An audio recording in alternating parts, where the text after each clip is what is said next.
Hello and welcome back to Taste and See. I know it's been almost a month, and because of this lockdown due to COVID-19 situation, we were unable to connect to you through the show. But hey, guess what? We are back. And in case you have forgotten, I am Bhupendra, your host on this show. The beef cutlet we'll be making today are truly mouth-watering. They are an easy and tasty snack that can be prepared quickly and makes for a good excuse to meet up with friends for a nice chat.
Let me tell you a joke I heard, okay?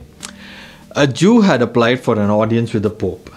He insisted and waited for 3 days and refused to budge until his request was finally granted. Your Holiness, he said, I'm a cook and I come from a long line of cooks. That's very nice, said the Pope. What can I do for you? My father was a cook and so too my grandfather, said the Jew. I gather, said the Pontiff. In fact, my ancestors have been cooks for over 2000 years. The Jew kept pressing on. Now the Pope had enough and finally replied, you have been going on and on about this since you walked in. What can I do about that and how can I help you, you young man?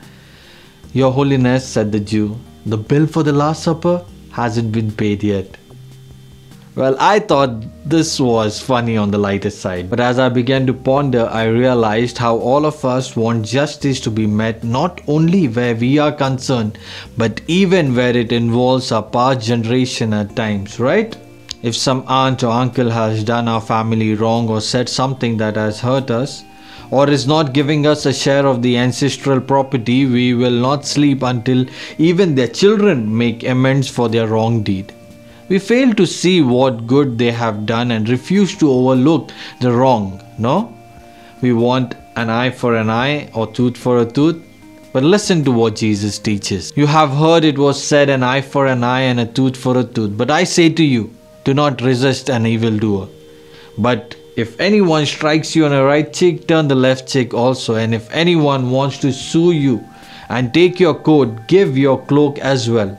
And if anyone forces you to go 1 mile, go also the 2nd mile. Give to everyone who begs from you, and do not refuse anyone who wants to borrow from you. Turning the other cheek, giving something up we like or need, or loving our enemies, these are hard things to implement in our life.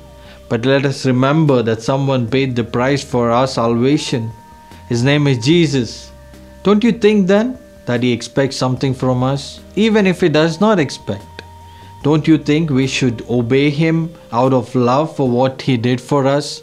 We Christians are called to be different. We have to show the world how to live Christ's word. So go on now and make this cutlets and visit a friend, remembering somebody loves you and has already paid a price for your freedom. Share this love with your friend. God bless you.